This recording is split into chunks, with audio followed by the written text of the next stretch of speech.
Good evening. Wait, let me stop that. Good evening, my holy sisters and brothers. How are you? We've got some beautiful material to cover tonight. Let's light up the darkness.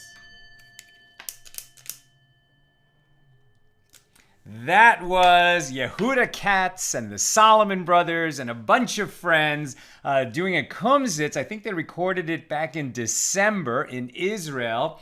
Just working their way through a bunch of famous Shlomo Carlebach tunes. It's just got a beautiful Hamish feeling, a beautiful friendly down-home feeling. They did a great job with that. Who is with us as we get it going on a Wednesday night? James in Indianapolis, Stephen in New Hampshire, Pauline in Arkansas, Paul in Chicago, Carol in Cleveland, Carolyn in Raleigh, Renee in Indy. Nice to see you, Renee. Nancy in North Carolina, PK in Colorado, Tom in Pennsylvania, Gwen saying howdy from Michigan. Meg in Pennsylvania, Melissa in Great Neck, Deborah says shalom, Marion in Glendale, usually in Long Island. Well, then welcome to California, Marion. PK shared the show. Rochelle is in Modesto, Lindsay in Cincinnati, Paul in the Great Northwest, Sylvia loves the music, Bill in Berkeley. And from the title, this sounds like it's going to be another of my favorite dafs. Bill is at the theological school there in Berkeley, and he's also a great student of history. So maybe you'll be able to help me fill in some of the gaps here tonight, Bill.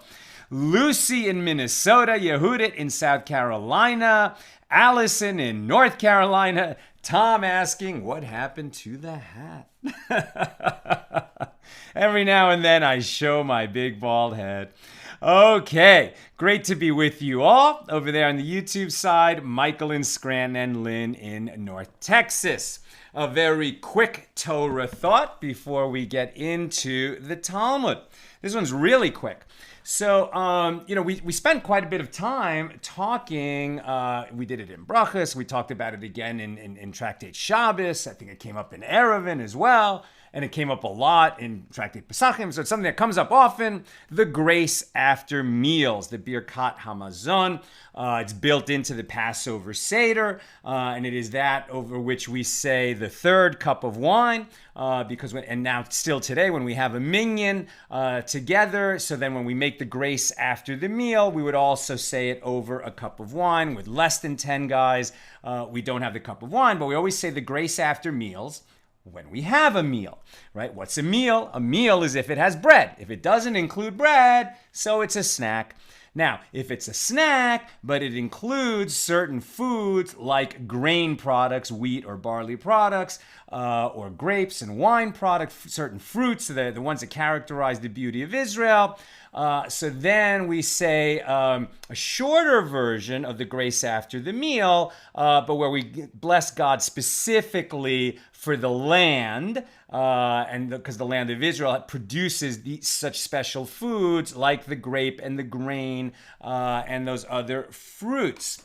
So if we don't have neither bread in our meal, nor a mizonos, like a cake or a cookie that's made from the grain products but is not bread, we don't have wine, maybe we ate a salad and we had it with some rice crackers, which is not considered a grain in that scheme. So then, or we had a bowl of ice cream. So we always say a blessing before eating. And then if we haven't had neither a meal with bread or those specific foods, then we go into the catch-all category of Borei Nefashos. And then it's a very, very short blessing that we say after eating, kind of like, the highly abridged grace after the snack. And I'm just going to say it to you in English because it's so, there's so much in such a compact space. So when we have other foods and drinks that, unlike the ones we've already named, we would say after the meal, blessed are you, Lord our God, King of the universe, creator of numerous living beings and their needs, for all the things you have created with which to sustain the soul of every living being. Blessed is he who is the life of the worlds.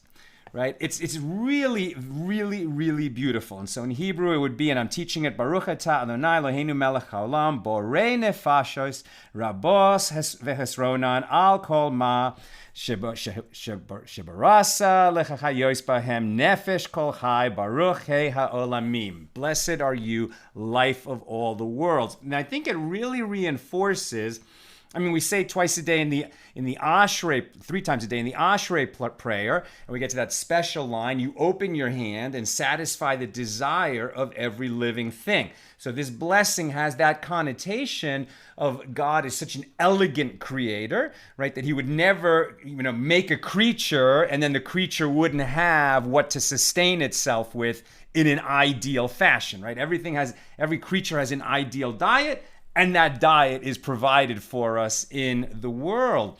So the elegance of the Creator is manifesting knowledge, and we thank Him for that.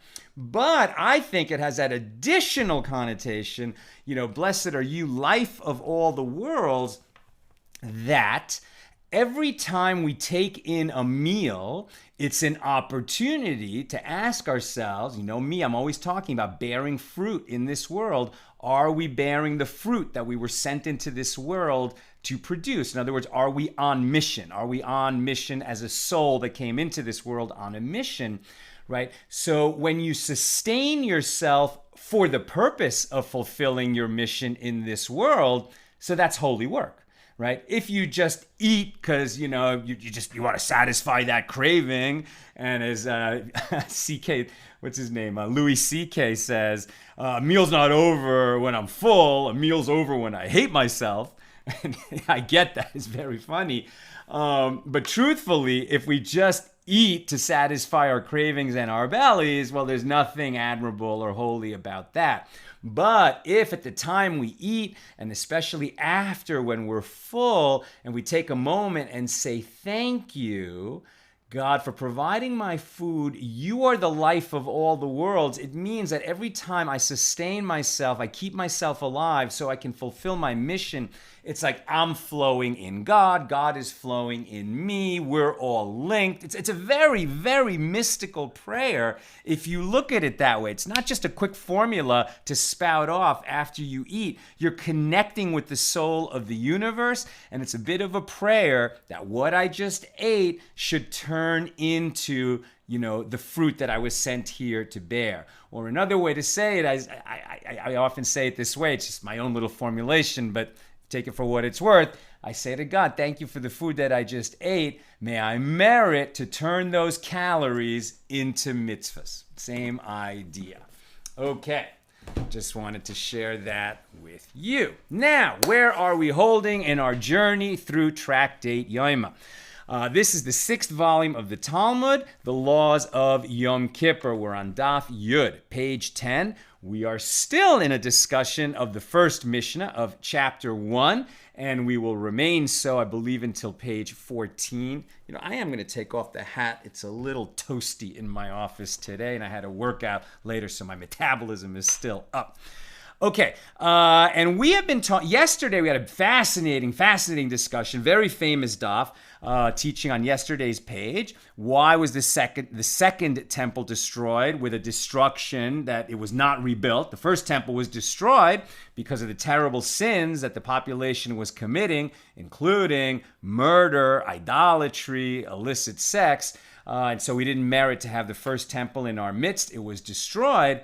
However, the people still had, a certain faith in God. The whole project wasn't lost, as it were, and they merited that the temple would rebuild even within the lifetime of some of the people who saw the first temple destroyed. 70 years later, the second temple was there. When the second temple was destroyed, we learned yesterday, it was due to what? Baseless hatred, sinas chinam among us. Baseless hatred among the Jews, Jew versus Jew. And it really got in the way of our holy mission, and it led to the destruction at the hands of the Romans. And tragically, that is a destruction from which we still have not recovered. And our tradition holds that we will not build a third temple. God will rebuild the third temple, right? The third temple will return when the Mashiach comes. And so this destruction and this exile that it caused we're still wallowing in it. It's a terrible, terrible tragedy. And so in a sense, baseless hatred among ourselves was somehow equivalent to those capital sins, at least in terms of the consequence that we have endured. At the end of yesterday's page, there was an interesting little episode where Reish Lakish, who was living and teaching and operating in the Holy Land in Israel, but under the dominion of the Romans, had an encounter with some of the rabbis who were living and teaching in Bavel, in Babylonia, which at that time was part of the Persian Empire.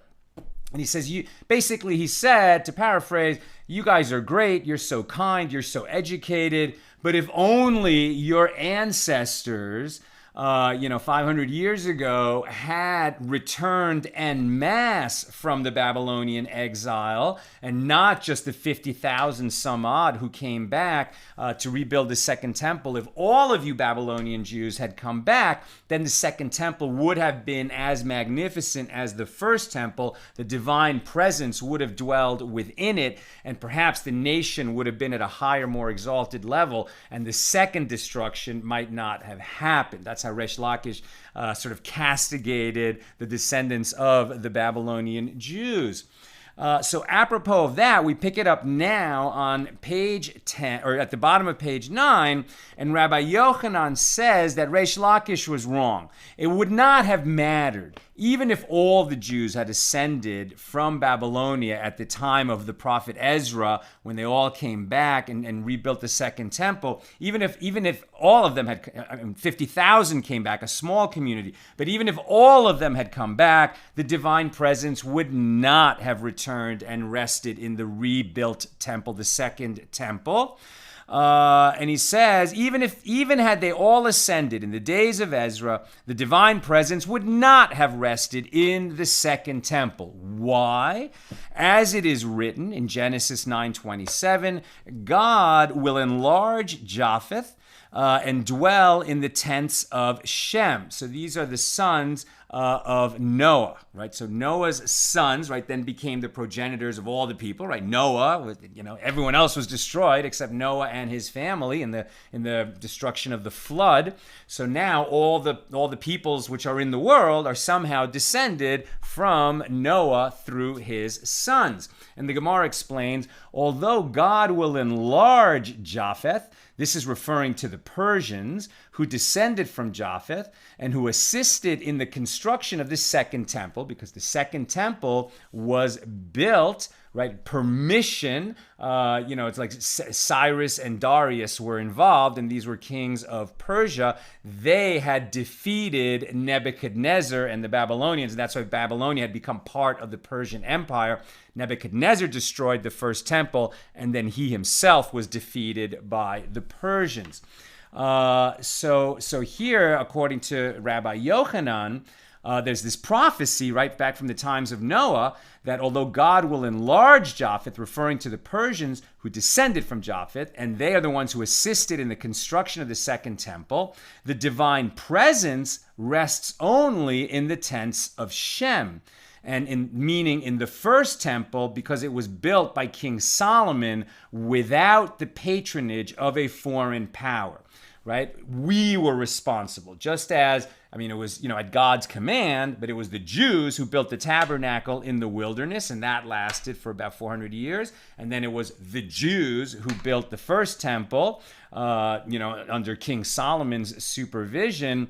And then it was Jews who built the Second Temple, but it was by permission of the Persians. The land of Israel had now become a province of the Persian Empire in that time, and that's why they had to sign off and give the okay and even some resources for the rebuilding of the temple. It was not really our own thing entirely. And that's why, because others were involved in building it, according to Rabbi Yochanan, it was foreordained that the divine presence would not return to it. Remember that there was there were some constant miracles that were always going on in the first temple by virtue of the fact that there was a physical manifestation of God's presence there that God caused to be seen and felt in the first temple, and which was absent in the second temple. The Gemara asks, from where do we derive that the Persians descend from Japheth? How do we know that the Persians are descendants of Japheth? And so the Gemara answers, as it is written, the sons of Japheth were Gomer and Magog, and Madai and Javan and Tuval and Meshech and Tiras. This is all Genesis 10, verse 2. And the Gemara explains, Gomer, that is Germania. Magog, that is Candia. Madai, that is Macedonia. Javan, in accordance with its plain meaning, Greece. Tuval, that is the nation called Beit Unaikai. Meshech, that is Musia. And with regard to Tiras, Rabbi Simai and the rabbis disagree. And some say the dispute is between Rabbi Simon and the rabbis. One said that it is Beit Taraikai, and one said that it is Persia. So according to that approach, Persia is listed among the descendants of Japheth. And Rav Yosef taught Tiras is Persia. The Gemara will now spend a few paragraphs sort of tracking, who were the descendants of Noah who are spelled out back there in chapter 10 of Genesis, and who those people, those descendants of Noah, the nations that they sired, the nations that came out of them. And so it's a bit of a geography lesson matching the Bible to the kingdoms and the map of the world as it was understood at the times of the Talmud, right? So 2,000 years ago, clearly the map has changed since then, and the names of those nations, as they were called 2,000 years ago, don't mean a whole lot to us. I'm sorry, I have not taken the time to match up the names of the nations as they were called 2,000 years ago with the way that they were called today. But if you're into geography and the way the map changes over time, then the A side of page 10 here in Tractate Yoma is for you, and you might want to check that out. I'll skip down a little bit.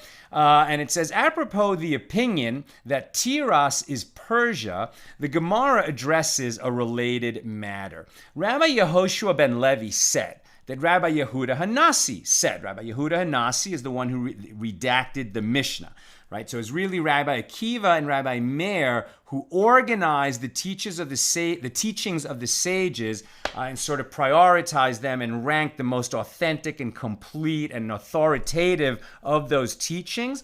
But then it was still being memorized the way that Akiva and Meir had organized it. And then it was Rabbi Yehuda Hanasi, sort of in response to the terrible oppression of the Romans upon the Jews, that he just actually wrote it down because there was fear that all of the sages might be persecuted to extinction. And then this incredible and important, crucial knowledge, the Torah Shel Peh, the oral Torah, which accompanied the written Torah at Mount Sinai and which had grown over the 1,200 years since then, that it might all be lost. And so Rabbi Yehuda Hanasi, also known as Rebbe, had caused it to be written down. So Rabbi Yehoshua ben Levi said that Rebbe, right, Rabbi Yehuda Hanasi said, Rome is destined to fall into the hands of Persia. Not a super politic thing to say while living in the Roman Empire. But as it is stated, and now he's quoting Jeremiah 49:20, now hear the plan that the Lord has devised for Edom. Right? So Edom is understood to be Rome. It refers to the descendants of Asaph, in English Esau, the brother of Jacob. Right? Jacob is the father of the Jewish people. I mean, Abraham is the father of the Jewish people, but it's Abraham, Isaac, and Jacob Jacob is the father of the 12 sons who became the 12 tribes. Jacob's brother is Esau, and his descendants would come to include Rome. right, in the Roman Empire. So, according to Jeremiah, who was prophesying long before there was a Rome, Jeremiah lived at the end of the first temple period. So now hear the plan that the Lord has devised for Edom, and the thoughts he has considered for the residents of Teman. Surely the youngest of the flock will drag them away. Surely their habitation will be appalled due to them. Very ambiguous type of verse from the prophet Jeremiah. How does Rebbe read that and understand it to mean that Persia will defeat Rome? That's what he says, right? So that's the way he reads it. But Rabbah bar Ula strongly objected to this. From where may it be inferred that this phrase, youngest of the flock, is Persia? It is as it is written, the ram that you saw sporting 2 horns are the kings of Media and Persia. That's Daniel 8:20. And the ram is a member of the flock mentioned in the verse. Still, how is that proof? You could say that the youngest of the flock refers to Greece, and that they will overthrow Rome. As it is written, the goat is the king of Greece. That's Daniel 8:21. The goat, too, could be characterized as a member of the flock. In contrast, Rav said Persia is destined to fall into the hands of Rome.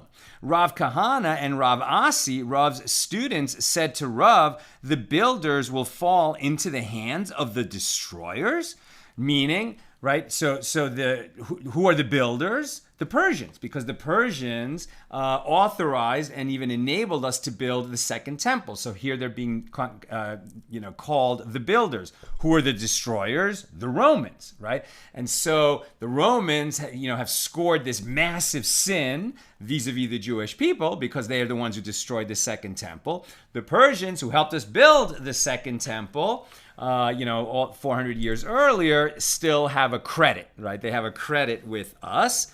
Rav Kahana and Rav Asi, who are Rav's students, challenge Rav, and they say the builders are going to fall into the hands of the destroyers. Is that justice? He said to them, well, although it seems unjust, yes, that is the king's decree. And some say that he said this to them. They too are destroyers of synagogues, and they are no better than the Romans. Right? Why would the Persians be called destroyers of synagogues? We'll come back to that. And this was also taught in a Baraisa. Persia is destined to fall into the hands of Rome. One reason is that they destroyed synagogues. And furthermore, it is the king's decree that the builders will fall into the hands of the destroyers. As Rav Yehuda said that Rav said, the son of David will come only, meaning the Mashiach, the Messiah, will come.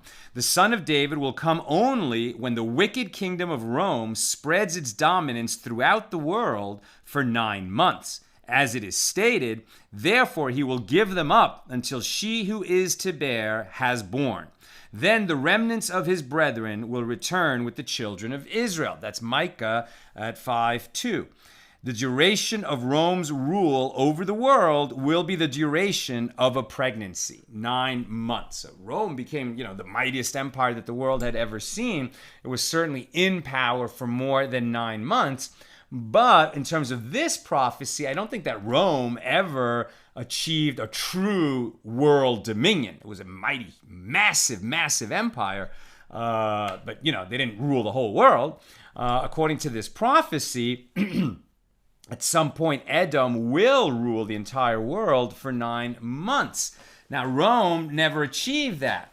Edom, however, is identified with the West, right? So the descendants of the Roman tradition is essentially Europe and, the New World, right? So it's like the West as opposed to the East. Well, the West has had quite a run over these last 2,000 years, but I don't think that it has ever achieved total domination over all the world. That was destined to fall in 9 months' time, so perhaps this just has not been realized yet. And what this is actually pointing to is the end of times. Hard to tell. The Gemara resumes the discussion of the high priest's relocation. Okay, so I just wanted to say... so about this idea, that is the king's decree. Some commentaries explain that the fall of the Persians was decreed to expose the truth with regard to their ostensible graciousness manifest in the rebuilding of the temple. According to the Gemara in Tractate Rosh Hashanah, the Persians built the second temple in a manner that would facilitate its later destruction. So they didn't get that big a credit.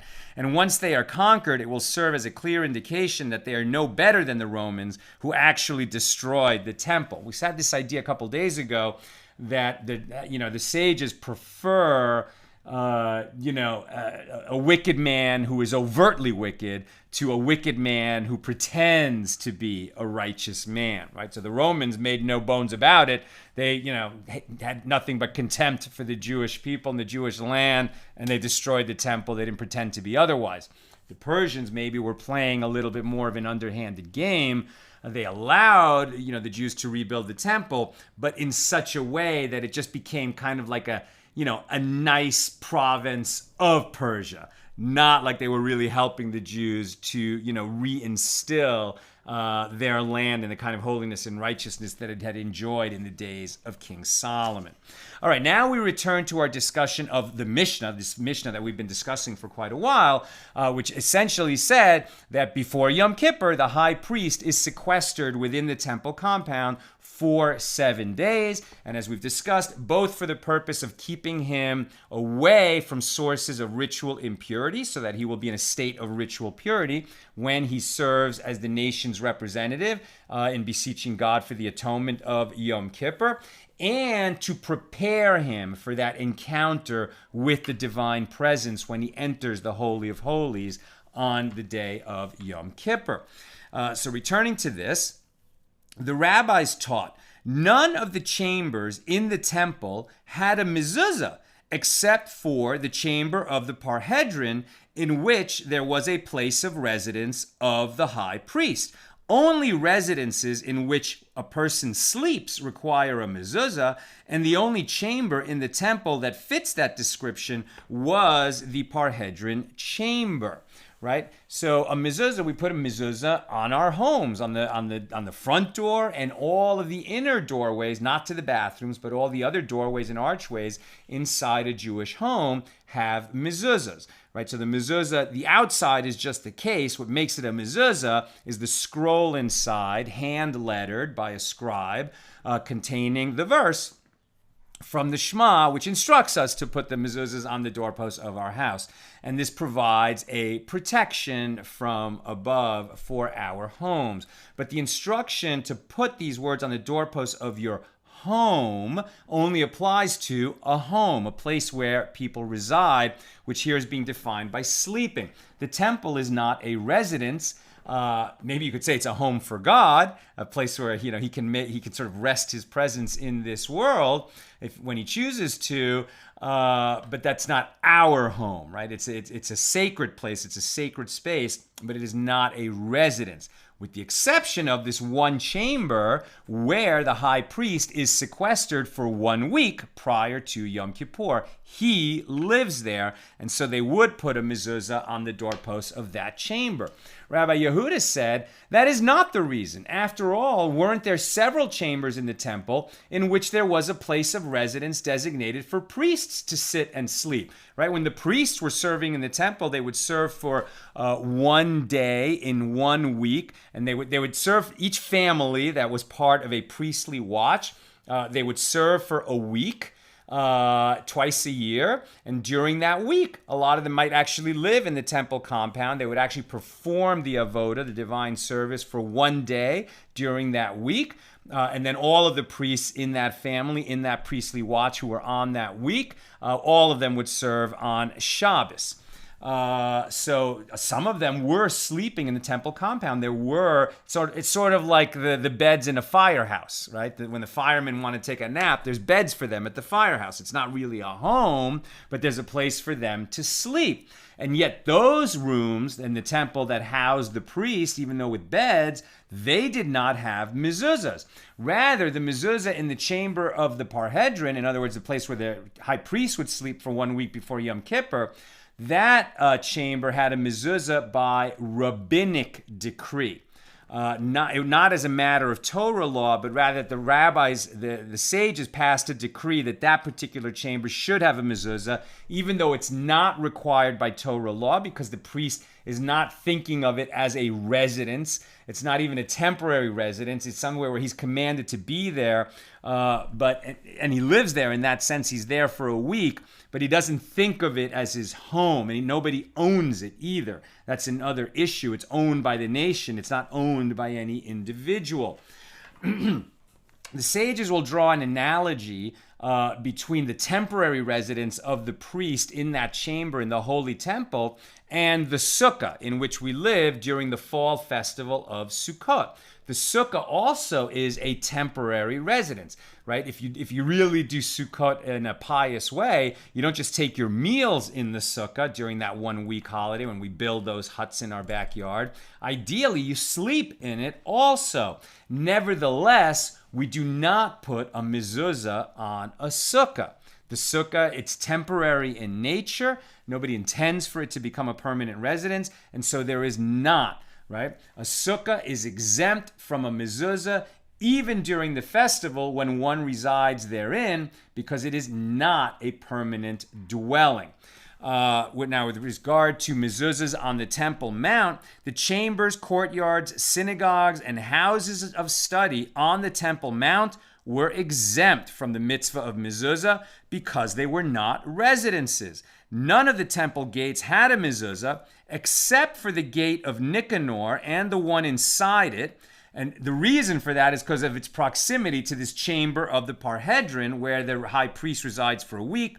And the Parhedron chamber, where the high priest resided before Yom Kippur, was required to have a mezuzah, even though it's just this very temporary residence. So why did the sages decree that there should be a mezuzah on that chamber? In the Jerusalem Talmud, the rationale for Rabbi Yehuda's opinion is that the entire temple is exempt from mezuzah, as the mitzvah does not apply in any structure that is publicly owned or sacred, with the exception of the Parhedron chamber. The commentaries debate why the Babylonian Talmud did not include this point.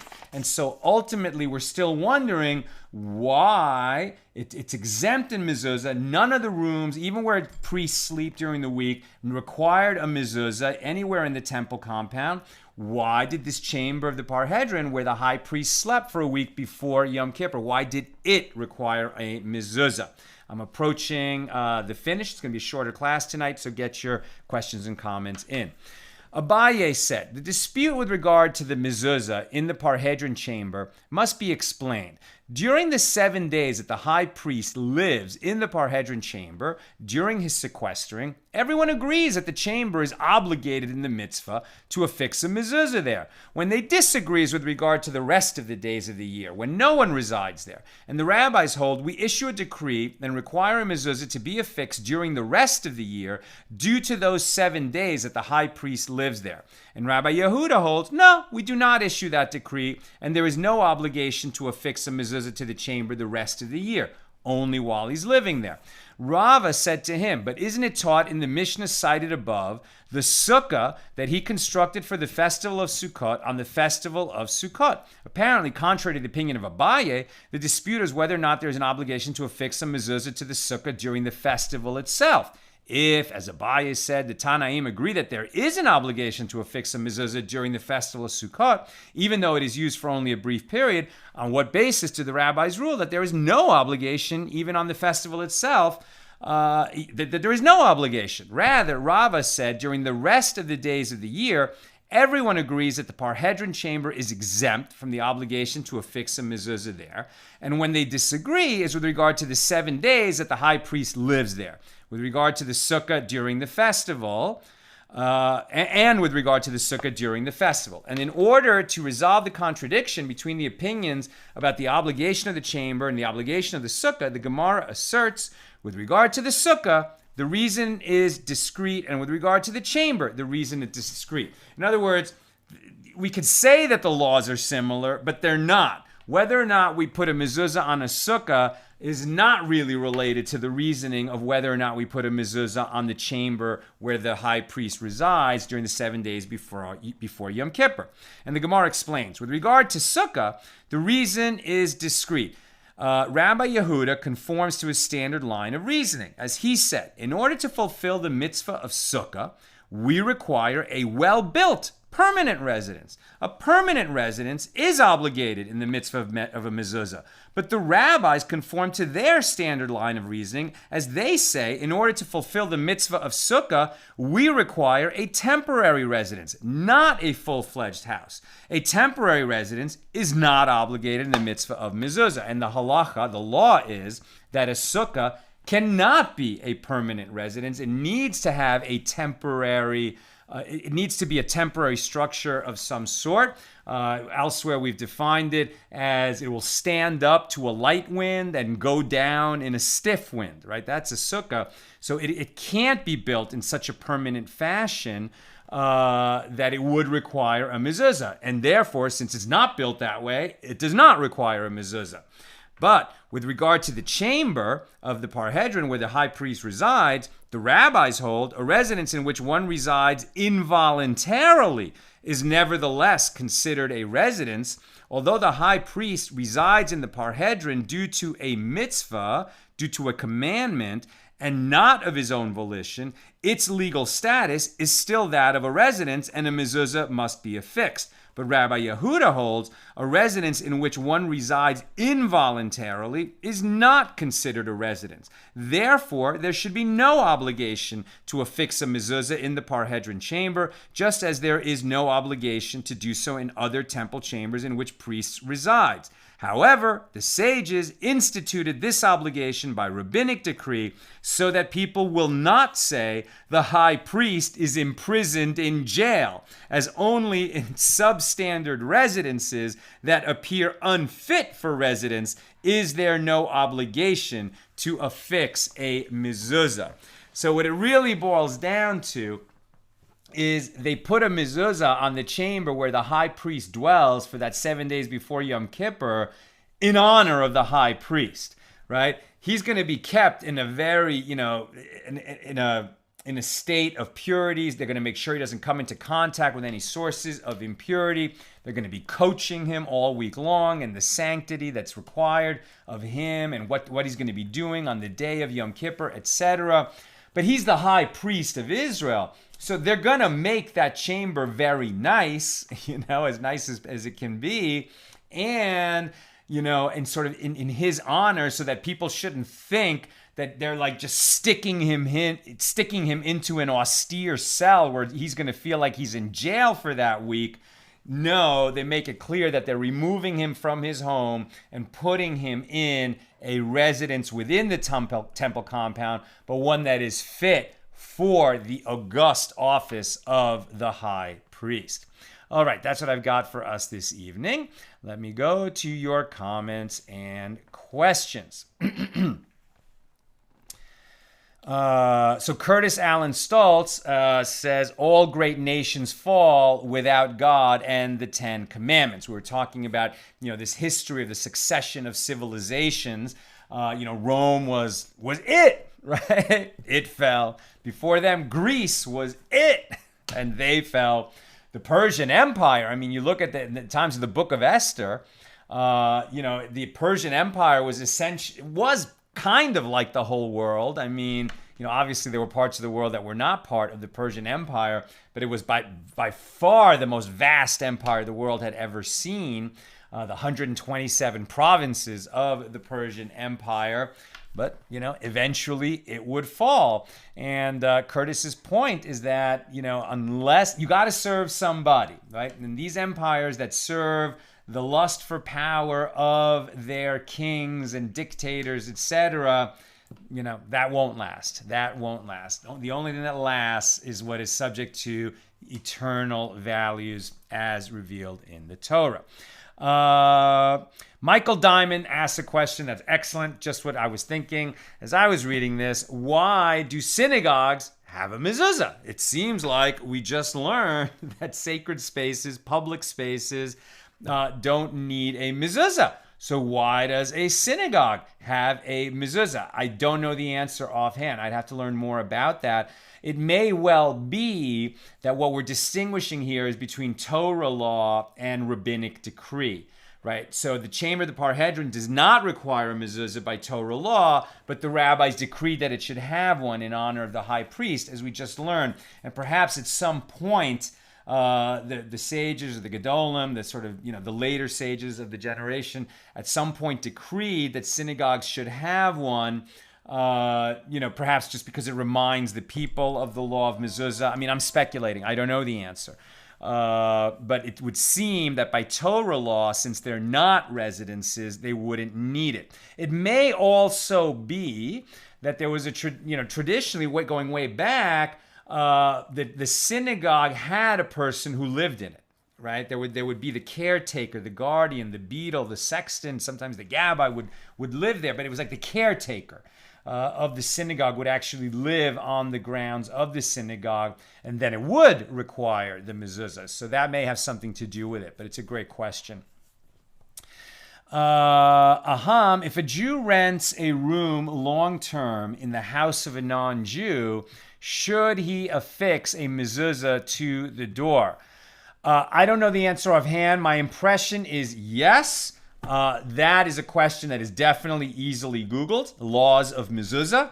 Chabad, I know, has extensive articles about that on their website on chabad.org.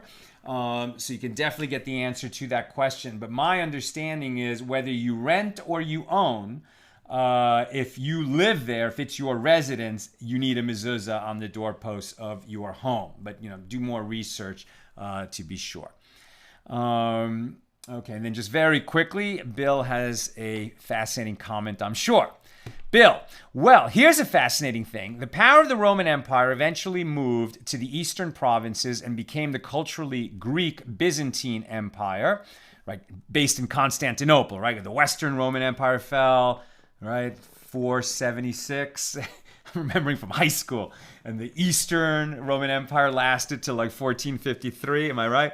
In turn, the Byzantines, who importantly continued to describe themselves as Romanoi, Romans, fell to the hands of the Ottoman Empire. The Ottomans were Turkish, but they styled themselves using Persian titles, including Padishah, Emperor, and of course, the king of the Ottomans who finally conquered Constantinople, Mehmet the Conqueror, dubbed himself Kaiser Irum, Caesar of Rome. So both Greece and Persia came to rule Rome. Thank you, Bill. That's fascinating. I had no idea. And as we saw, two prophecies that Greece would conquer Rome and that Persia would conquer Rome, and they were fulfilled. I just didn't know that it happened in that way. That is really interesting. Thanks so much for that, Bill. And thank you, everybody, for being part of our class today. With God's help, we'll be together again tomorrow for Daf Yud Aleph, page 11, the regular time, 6 p.m. Pacific. Today's Wednesday, so Thursday, right? Fridays, we're at noon Pacific, but Sunday through Thursday, 6 p.m. And then Saturday night, after Shabbos ends, about an hour after Shabbos ends here in Los Angeles. Have a great night.